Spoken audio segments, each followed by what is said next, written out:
topics and opinions expressed in the following show are solely those of the hosts and their guests and not those of W4CY Radio, its employees, or affiliates.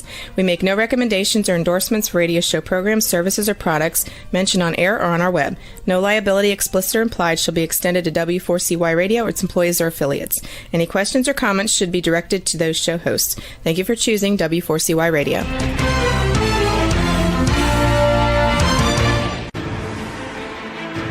What's working on purpose anyway? Each week, we ponder the answer to this question.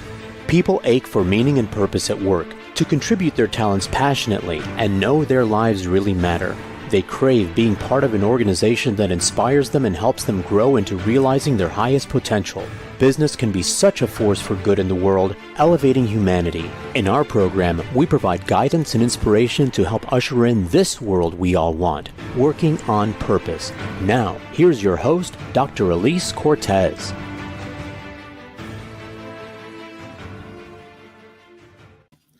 Welcome back to the Working on Purpose program, which has been brought to you with passion and pride since February of 2015. Great to have you. Thanks for joining again this week. I'm your host, Dr. Alise Cortez, joining you live from Dallas, Texas. If we've not met before and you don't know me, I'm an organizational psychologist and logotherapist, speaker, and author. My team and I at Gusto Now help companies to enliven and fortify their operations by building a culture and leadership activated by meaning and purpose. Our mission is to help our clients create a destination workplace where people flock to join, are intrinsically motivated to perform at their best, can grow into their fuller potential, and are committed to stay and dynamically deliver on the company's mission, which translates to higher profits for you. You can learn more about us and how we can work together at gusto-now.com or my personal site, alisecortez.com. Before we get into today's program, I am thrilled to announce that registration is now open for a fabulous new conference for women for which I'll serve as the MC. It's called Thrive in 25 and is a jam-packed few days in Chicago, June 25th through the 28th, 2025, designed to develop women as whole selves. From bolstering your mindset, to your financial acumen, to leadership, to incorporating nature and art into your life to raise consciousness, and much, much more. You can visit www.thrive-in25.com. That's 25, the number 25. Thrive-in25.com. For more information and to register, you can use my promo code of GUSTO, all in caps, GUSTO, to gain access to the free books and programs I'll be gifting registrants for that conference. See you there. Now, getting into today's program, we have with us Val Ries. She is the founder and CEO of Executive Muse. She's a seasoned executive coach and leadership trainer and the author of Chief Inspiration Officer, How to Lead the Team Everyone Wants to Be On, which we'll be talking about today. She joins us today from San Jose, California. Val, a hearty welcome to Working on Purpose. Thank you for having me. I really appreciate it. So welcome. A couple housekeeping things here. Listeners, viewers, apologies for my voice. I just came back from about 9 days in Bangalore, India, where I was working with a client to develop and train their team.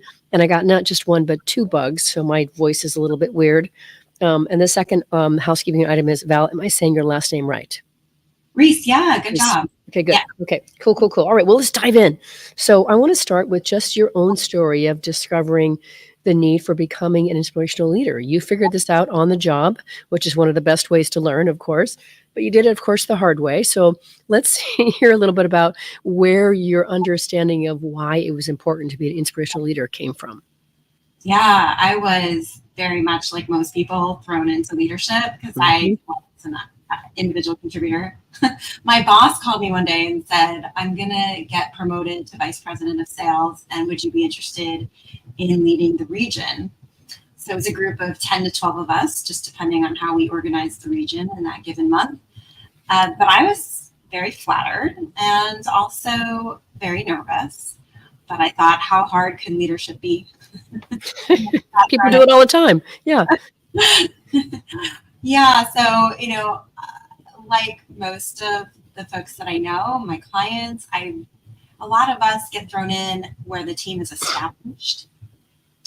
And they were our peers at one point, and now all of a sudden there's that dynamic shift. And sometimes it works, and most of the time it at least from my experience, it was awkward, and I didn't really know how to get the most out of the folks that I was managing. So yes, I very much learned the hard way. And 6 months in, thought I was going to lose my job and get fired because the team went from top performing to worst performing. So that was when I really needed to open my eyes and say, I'm doing something wrong. Because if my boss could get promoted to vice president and I took over a team that was really working, then it has to be me. It's all the same people. I can't even blame it on anyone else. So I had to look inside. Yeah, and I appreciate the numbers that you provided, in regard to what really pushed the shift. So as you know, I read your book cover to cover, as I do all of my guests, and I was really interested when you wrote about after one particularly difficult quarter and only hitting a devastating 68% of the plan, and that you were exhausted and unsure of what you could do to turn things around. And the only thing that you said you could think of was you took out a piece of paper and wrote down everything that was on your mind, all the blame, all the irritation, resentment, everything you had towards your people that was inside of you. So that shift, if you could start talking about what you discovered when you wrote all that stuff down. Yeah, it was a massive epiphany. I remember the disappointment in my boss's voice when he called the last day of the quarter. I was in medical sales, so we could really quantify whether we were doing well or not. And the disappointment of like, did you finish? Did you get any more sales in? And I'm like, no. And we're sitting at 68% to plan. That was really hard. And so I sat that afternoon for 3-4 hours on my living room floor, and I just started writing. And I first wrote all of my frustration out, and I recognized that I had a lot of frustration for every single person on my team. It was like, one person I thought maybe wasn't reaching their full potential, and another person was maybe being a little lazy, and that was frustrating, and another person was maybe lacking confidence, and that was frustrating because I knew we had a really good product, and I didn't understand why people weren't naturally inclined to reach their full potential. So I sat and I wrote my frustration with them, but also the company, the products, my own boss, all those things, right? And ultimately my frustration with myself. Mm-hmm. And I had pages of cathartic release on paper. It's pouring out of me. And ultimately, at the end of the day, I didn't want to fail. Yeah. And you know what I was really struck by with what you wrote, Val, was, you talked about how, here you are judging these people. And you were treating them like disposable parts that were only there to help you achieve your goals. And you were ignoring the truth that they were real human beings who had goals and challenges of their own.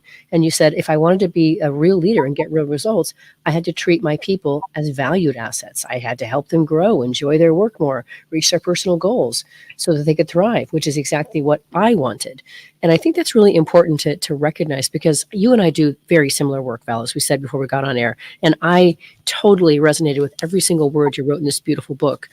And for you, though, to get to, you were at the bottom of the trench, right? To get to that understanding and recognizing when everything was pointing back, all those fingers were pointing back to you. Yeah, they sure were. Yeah, I felt like I was leading through frustration, which, look, a lot of us do, and we can get stuff done. I mean, we can, I say it somewhere in the book, right? Well, we're going to go to meetings, and we're going to send emails, but the energy behind it, when it's done with frustration or fear or worry or defeat or doubt or anything emotional that may limit us, is ultimately going to limit how we inspire others. So we have to get out of our own way, and that's not always easy for people to do. It's hard to see our own blind spots. So in realizing that they weren't there to necessarily serve me, they were there to serve the client. And they were there to make a difference in the job that they do. And if they really want to make a difference, then I need to understand why they're there. And I started there. I really reconnected with people to understand why do they work at our company? What excites them?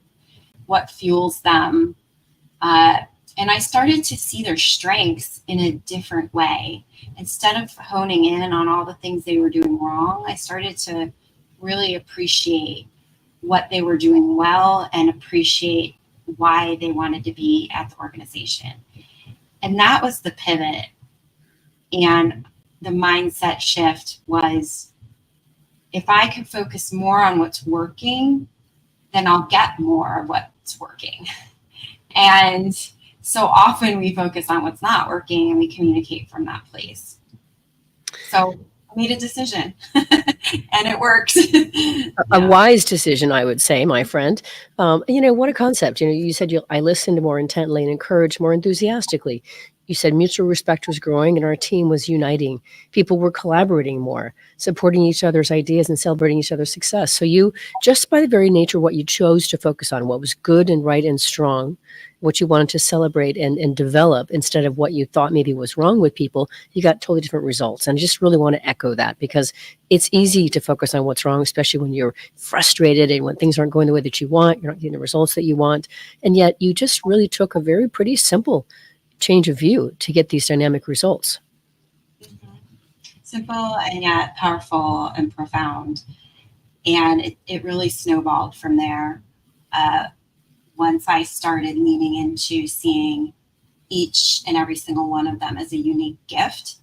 And I quote that, I say, people are not disposable parts, they're unique gifts, and it's our job as leaders to nurture those gifts. And that is 100% where we start to see people shine. It is no different than planting a flower and watching it grow. And people say, oh, it doesn't work if you talk to your plants, but there's actually studies that show that talking to your plants helps them grow. And we nurture it, we water it, we feed it. And that comes in the form of not just praise of like, great job, but truly seeing people better than they can see themselves sometimes. Absolutely. You lead them to that place of their own potential greatness. Yes. I got to say two things to what we're talking about here. You heard me say before we got on air, and I think I mentioned it when I got on air, I just came back from India today. And what a phenomenal experience. We're in Bangalore working with a team of 15, and they were just, eating it up. And I was like, have you ever had a session like this before? Because it was also passion, inspiration, and purpose. And they said, never had anything like this in corporate America. And yet the impact was so strong. You could just see that they were dynamically lit from the inside out. Now, of course, we carry that forward. But then regarding plants, my daughter left behind one little lonely little cactus, kind of an oriented plant, when she moved out in May of this year after college. And I had one other plant that I was sitting in the window, and I thought, oh my gosh, it's been here for a couple weeks by itself. And I put it right next to the other plant in the window. And do you know, Val, yes, I talk to it every morning when I go in to get my coffee.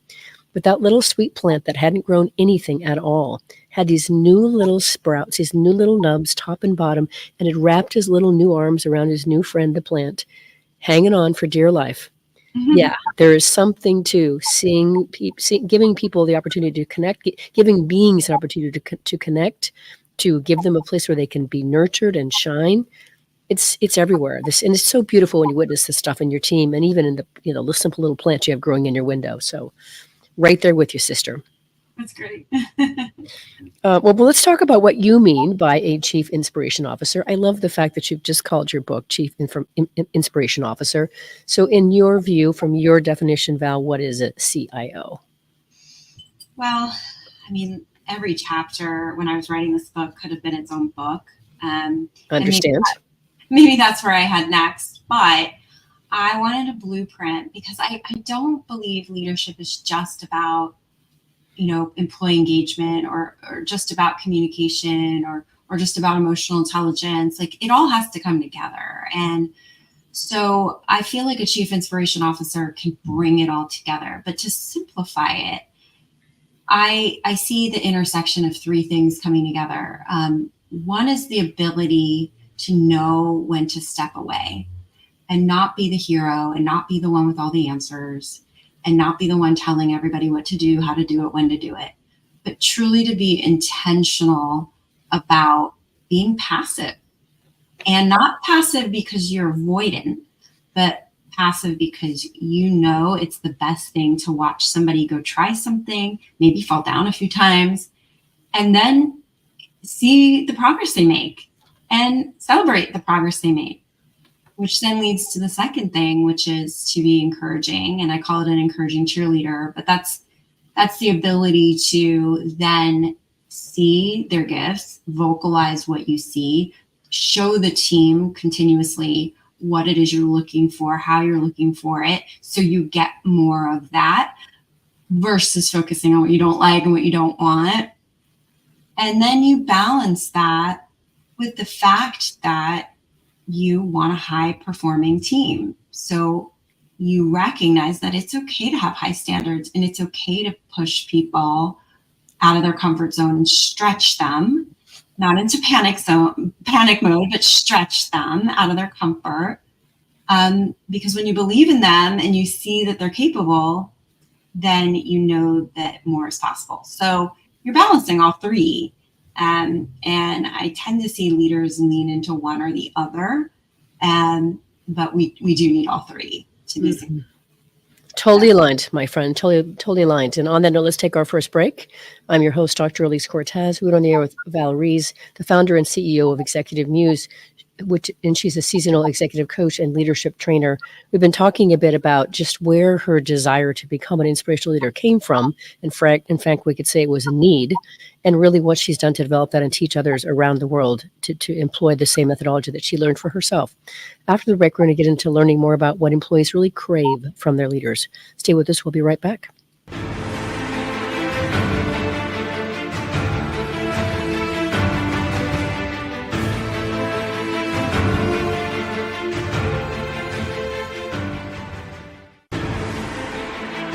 Dr. Alise Cortez is a management consultant specializing in meaning and purpose, an inspirational speaker and author. She helps companies visioneer for greater purpose among stakeholders and develop purpose-inspired leadership and meaning-infused cultures that elevate fulfillment, performance, and commitment within the workforce. To learn more or to invite Alise to speak to your organization, please visit her at alisecortez.com. Let's talk about how to get your employees working on purpose.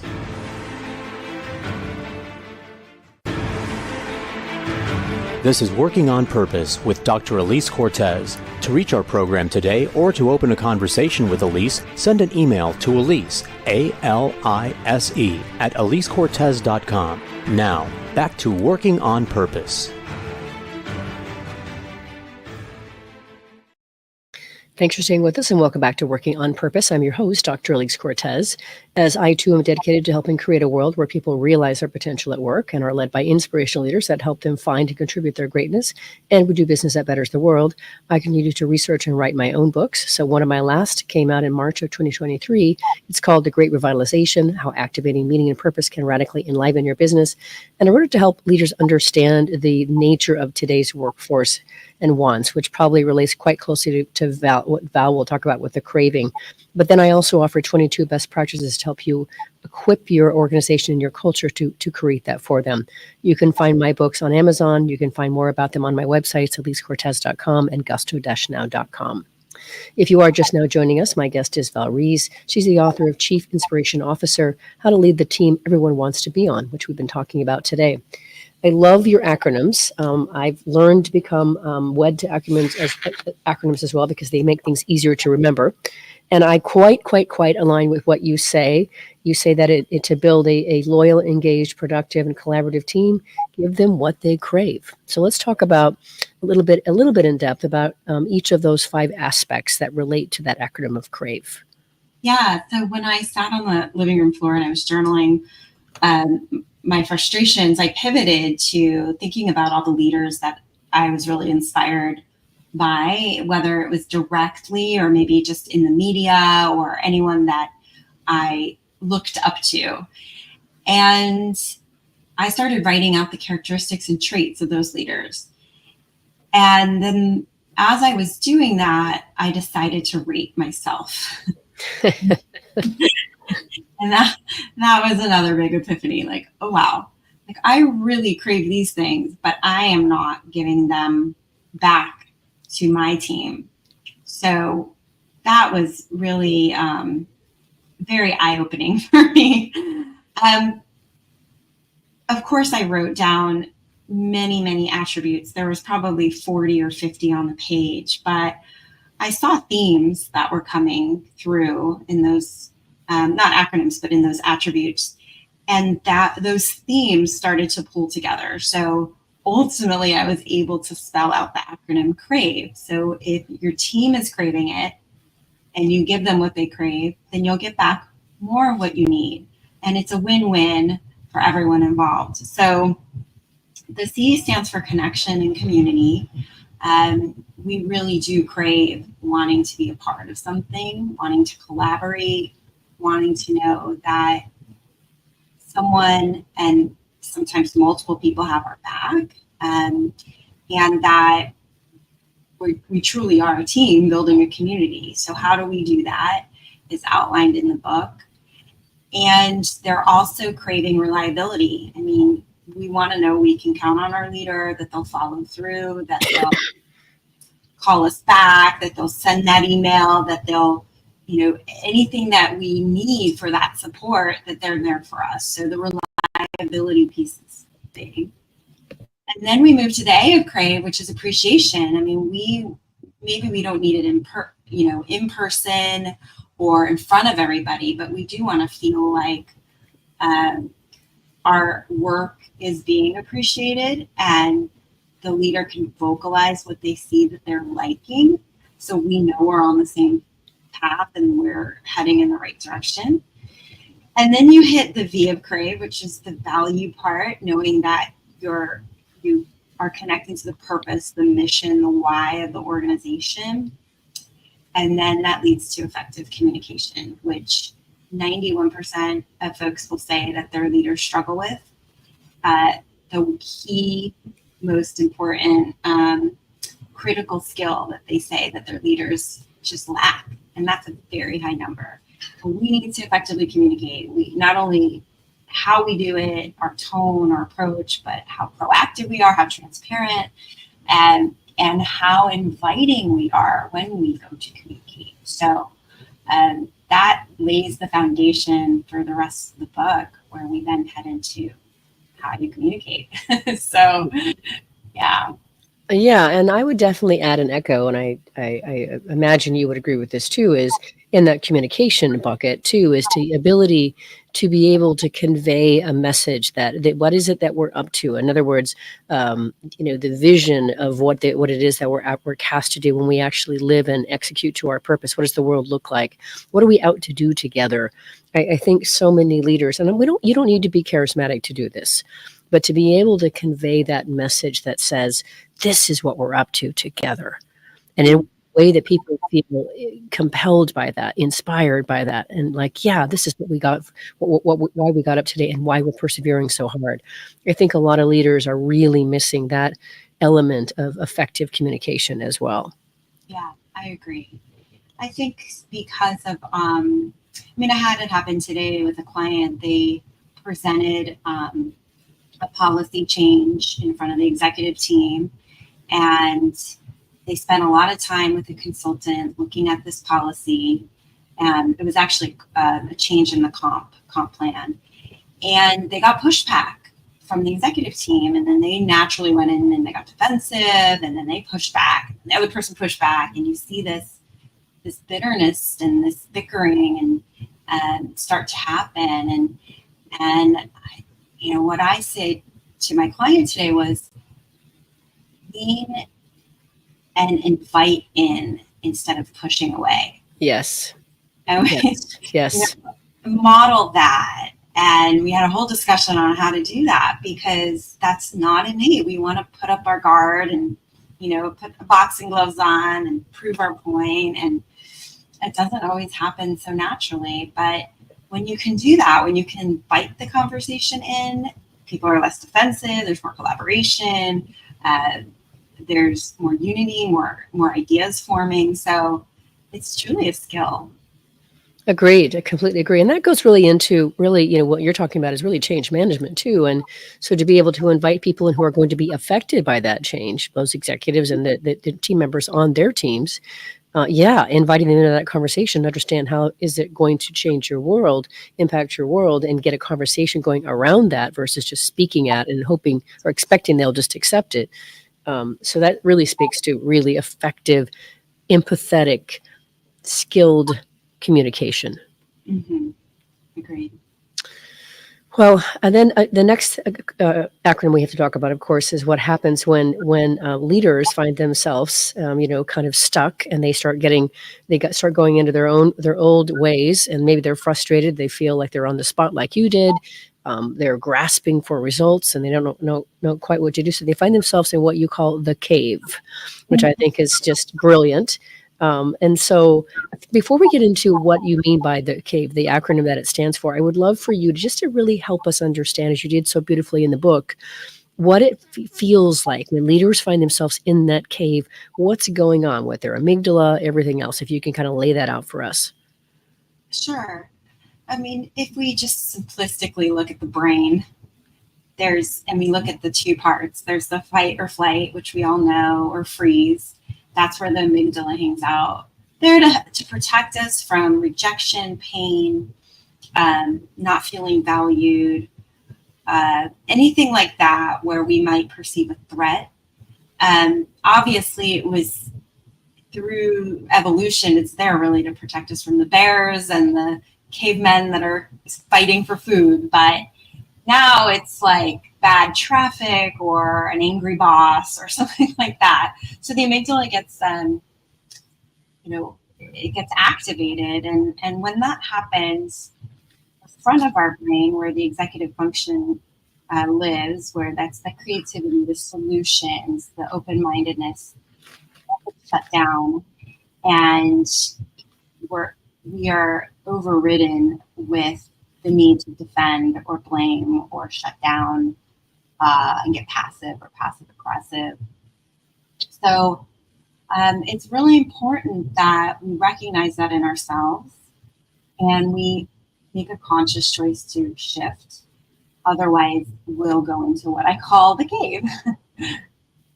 I think that's so important. And I think what you also outlined in your book, which is when leaders are they're on stage, right? There's a lot on your shoulders. You have results that you need to produce, and it's a lot of pressure. And then you can also go into these, storytelling modes where you feel like everybody's out to get you, and people are trying to sabotage your results and all these things. So I appreciate that you also specify in your book. You say when you're faced with a threat, real or imagined, right? And those stories are imagined, but they're very, very potent. Right, then you go on to say that you react without thought or considerations by fighting, fleeing, or freezing, and so I do think, and then lashing out angrily. These are all, ladies and gentlemen, you can start to recognize if you're doing these things, you probably are in a cave, and so that means that you feel some kind of threat here. If you're starting to blame or criticize or judge people, and certainly throw an outlash at them, you probably are feeling this way of being in the cave. So now let's talk about what CAVE stands for. So what's CAVE? Yeah. I mean, all the listeners out there, if you are feeling triggered or you're feeling overwhelmed by anything, the first thing I would say is just recognize and write down the emotions that are showing up. Yep. So if I go back to this client from earlier today, she was frustrated that people were arguing with her plan. I mean, she spent a lot of time on it. And so she was irritated and annoyed, and we got all that out first and foremost. And then we would just work through the cave. I asked her what she and who she is criticizing when people are maybe disagreeing with her, arguing, or pushing back. She recognized, well, I guess I might be criticizing things like, that they're not being mindful of me, that they're being disrespectful, right? So the C stands for how we may criticize and judge others. Then from there, we move to assumptions. So what are you assuming about the team as a whole? She was saying things like, we're not cohesive, we're dysfunctional, we're not respectful towards each other, right? So we were making a lot of assumptions, and a lot of times those assumptions kind of seem like they're 100% true 100% of the time. So they tend to take over. Yeah. And then the V is our victim mindset. I mean, we all do it. It's our inner critic that comes in and says, I'm failing somehow, I'm not good enough, I'm not smart enough. It's some sort of I'm not X enough. And when that creeps in, like it feels like it just takes over. And then the E is what I call our enclosed patterns. That is our pattern of behavior that encloses us. It kind of puts us into that cave where we want to protect. And it's a pattern that may help us in the short term, but not in the long term. So it could look like going passive aggressive, tiptoeing, people pleasing, worrying, trying to perfect, getting defensive, venting, arguing, anything like that. And these are patterns that actually don't help us be inspirational leaders in that moment, because we lose our footing and our executive function will shut down. So the first step is to recognize when you're in the cave. And sometimes that's enough just to create a new pathway response in the brain to take a different approach in the moment. But working through that is really, really helpful. Mm-hmm. All right, so ladies and gentlemen, I'm going to lay something on you that's probably going to feel a little bit heavy and intense, but it's accurate. And this came to me from my friend and colleague Bob Chapman, who is the CEO of Barry Waymiller. They are a manufacturing company in the Midwest. And he quotes this person that says, and this is somebody from the CDC, Center for Disease Control, who says that your mental health is directly related to your manager. Your mental health is directly related to your manager, something like that. That's not the exact quote. But the point being is that you as a manager and all that stuff you're carrying around, all those frustrations, you being in the cave, has a direct proportional impact on your people's mental health and well-being. And you, as you say, that's cascaded through the emails that you're checking and responding to, how you're attending emails, how you're doing the rest of your work. You're not fully present and engaging, et cetera. And then guess what? That same person goes home. And now whatever that experience has been gets cascaded on their loved ones, the family dog, the children, et cetera. So I really just want to stress how important the role of being a manager and a leader is, and why I believe so much in your work, my work. And I just really want to make sure that people are really getting just the significance of what we're talking about here and just how far it travels. Absolutely. It's a really great point. Yeah, and may feel like that's a lot more pressure on the leader, but the reality is that we're in a position to influence and inspire and be role models for how we do that. And that can be also, may feel like a lot of pressure, but it can also feel very rewarding if we work with it in the correct way. Completely agree, and we'll get to that next. Right? Don't worry, I won't let us hang out there in the negative zone, because that's not where I want to dwell either. All right, let's grab our last break. I'm your host, Dr. Alise Cortez. We're on the air with Val Ries, founder and CEO of Executive Muse. She's a seasoned executive coach and leadership trainer. We've been talking a bit about what employees crave from their leaders and their workplaces, as well as what leaders often find themselves stuck in, and that is the cave.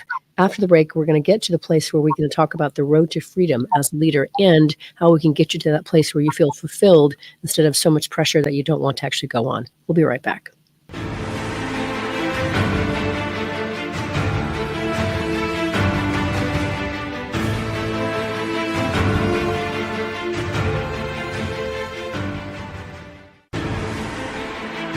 Dr. Alise Cortez is a management consultant specializing in meaning and purpose, an inspirational speaker and author. She helps companies visioneer for greater purpose among stakeholders and develop purpose-inspired leadership and meaning-infused cultures that elevate fulfillment, performance, and commitment within the workforce. To learn more or to invite Alise to speak to your organization, please visit her at alisecortez.com. Let's talk about how to get your employees working on purpose.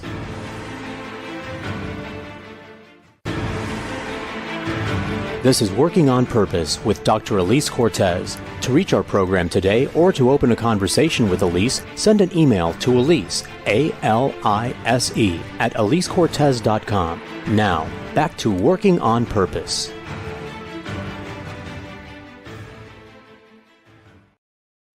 Thanks for staying with us and welcome back. Welcome back to Working on Purpose. I'm your host, Dr. Alise Cortez. I mentioned in the last break that my latest book came out in March of 2023. It's called The Great Revitalization. What I did for you is I created a free 3-page organizational assessment for you to download off my site, gusto-now.com. And that will help you understand the extent to which you are providing the culture that people actually want to work in today. It'll give you a strong roadmap as to how to take things forward in the right direction. If you are just now joining us, my guest is Val Ries. She's the author of Chief Inspiration Officer, How to Lead the Team Everyone Wants to Be On. So for this next bit here, the last segment that we have here, Val, I just really want to get more further into, as we said, we don't want to leave our listeners and viewers worried and hand-wringing that what have I gotten myself into in this leadership role, and is it too late to give it back, right? Because there's so much fulfillment. And I can tell you, listeners and viewers, just being in India with the team this last week, incredibly, radically fulfilling to get to know that the very work that we're talking about, Val and I are talking about here, being able to pour that into the people and seeing them fill up and enlarge in front of my very, very eyes and hearing the feedback of what this has meant for them. It is incredibly fulfilling. You will change people's lives for the better if you step on this path. So let's now talk a little bit more about, you also mentioned the importance of being able to recognize your emotions. You talked about that too. But I also think it's interesting that you talk about the importance of not just not being reactive, but also being proactive. Can you say a bit more about that? Well, a lot of times we want to avoid difficult things or conflict. So Yep. It's easy to avoid it. And then when it finally is in your face and you can't, now we're reactive. So what if we were proactive? What if we had the tools and the confidence to actually be transparent, and knew that the way we handled the situation could actually lead to a better result, even if the other person has a history of being defensive. So we definitely want to lean into being more proactive than reactive. One of the things we covered in this session when I was in India was just that. We talked about, of course, Thomas Killiman's five styles of navigating conflict, all of which have their place. But one of them, of course, is avoiding. And certainly as a leader, that almost always doesn't serve us well, right? So being the need to be able to somehow respond in a productive, empathetic way is just really important. I just want to encourage people on the journey of leadership, wherever they are in this. So I really applaud and embrace your notion of being proactive in that way. And then, of course, you have a whole chapter on the road to freedom as a leader. And so one of the things that I said when I was working with this team, because I work closely with the CEO who's here in the United States, and he's Indian of origin. And then, of course, he has a US-based team and an India-based team. And what I said was, when we do this stuff well, we don't need you as much. You do become free, right? And so I just think it's really interesting when you also align on that is, you started talking about your relationships with your direct reports improved. You recognized their talents and advocated for promotions and raises when they knew that I had their backs, and so they had yours as well. And that's how good teams unite. And that's definitely freedom. If you can just speak a bit more to the beauty of that and kind of how you get there. I think that, when we first opened up this conversation, we talked about that mindset that everyone has a gift. I mean, I think about a friend of mine, Jen, who we were chatting the other day. She remembers that when she was in high school, she had one student of the month. So there were 8 months, there were 8 students, and she was one of the students that got to they put her picture on the wall, and then they put a reason why they made her student of the month underneath her photo. And the teachers all got together and voted, and they said things like she was driven and she was hardworking and a very caring person. And Jen said to me, it's so interesting because I didn't see these things in myself. I mean, I was a teenager dealing with insecurity and self-doubt, but my teachers saw me for who I am. Yep. And that's really cool, right? When we can see somebody better than they can see themselves. So I think there's something to that when we look at helping somebody get out of their own way. And also in recognizing that just like you get stuck in a cave, your team's going to get stuck in a cave. Yeah. So we have to help them out. And the best way to help them out is with questions. I take the coach approach in the entire book because it's a very inviting way to empower people. And so we want to help people see, like, how might you be showing up in this moment? How might you be stuck? What might you be telling yourself? And help them out of the cave that way by first helping them see it, and then the questions to get them out, which are outlined in the book as well. So one of the other things that I think really bears celebrating, since it's in the chapter on the road to freedom as a leader, is that embracing the approach that you put forward, what it does is it naturally weeds out people that are toxic. They don't want to be in that kind of environment. It's positive. People are helping each other. They can't raise the ire of other people. There isn't an ire to raise, and they naturally leave because this isn't where they want to be. So I think that's also got to be something that leaders want to hear is, wow, it would be great to be able to help move those people out that just really aren't good fits and aren't happy anyway. Mm-hmm. It'll come to the surface really quickly. Yeah. Yeah. Well, then now this next part here that I want to go to, which is really, really a part of my heart, Val, and that's your chapter on guiding your team to their full potential. There's a reason I'm an organizational psychologist. I'm not a clinical psychologist. I'm not an abnormal psychologist. I focus on the world of work. And the reason I do that is I believe in the power and potency of work to catalyze us into our full potential. And I believe it can be a fantastic playground, especially when it's led by great leaders who help us understand more of who we are and what we can be. So I really appreciate that, you start by saying that the best way to get your team to not be limited by the cave is to listen, acknowledge, and ask open-ended questions that help them see a different perspective and take a new path forward. And one of the things that I love about your whole book, as you say, it's coaching all the way through. You're coaching us all the way through this thing. And that's Coaching 101. So let's just talk a little bit about your perspective and some of your guidance that you give on helping to bring people to their full potential. Mm-hmm. Well, number one, believe in them. Number two, get curious with them. Number three, see their strengths and vocalize what you see. So, for example, if you have somebody who's struggling, and I'll just use my own example of hitting sales numbers, it's, talk to me. Tell me how you're feeling about the pressure, the goals. And you invite them in to have this conversation. You're not trying to fix anything or tell them what to do or anything like that. You're just sitting down and you're saying, where are you getting stuck? Yep. You're trying to understand, is it their mindset? Is it their activity? Is it, before you even offer anything? And then you want to ask them, because you go in with the thought that they have the answers within, and you're a catalyst to just pull it out of them. So you're asking them, listen, you are hired for a reason. You bring all of these strengths, whatever that is, knowledge, resource, care, compassion, dedication, experience. Choose two or three, right? And you say, listen, you came in with all this experience and all this passion and dedication. How can you utilize that in this situation right now? Get them thinking, get them empowered. That's how you start helping them reach their full potential. You believe in them and you guide them to see that. You guide them to come up with those answers.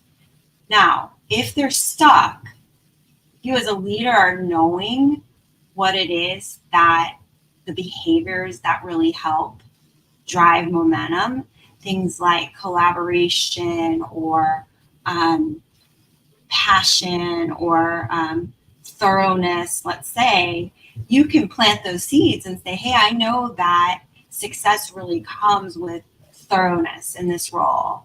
What are the things you think you need to do to be more thorough? And that's just an example of how you may then infuse your vision and then ultimately ask them the question of how they're going to get there. Mm-hmm. but that's how you do it. And it's, it's not pulling them.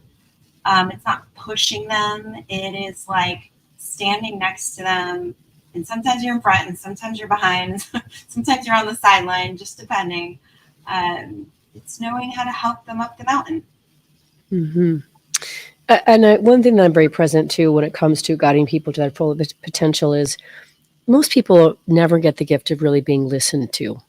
And it is, people crave being heard, back to your connection piece. People crave being listened to, understood, appreciated, valued. And when you can do that, when you can see things and you can vocalize that, whatever form that takes, whether that's written or oral, it is one of the most beautiful things that can happen between human beings.